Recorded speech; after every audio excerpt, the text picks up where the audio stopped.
In a condo unit, the HVAC system differs than what we would see typically in a single family home or a townhouse. In this instance, we have a fan coil unit, which is above me, and this incorporates all the heating system and the air conditioning system aside from the outside compressor condenser.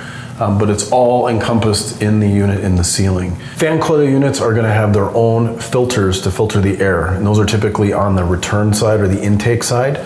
Above me is the location of one here. And those filters are going to be taken care of either through your HOA or they'll just be a homeowner responsibility. And you're going to want to follow the manufacturer's recommendations for changing those. Typically, it's on a quarterly basis year-round. What you see above me is another example of a filter for a fan coil unit. This will be something that needs to be, or you need to change quarterly year-round.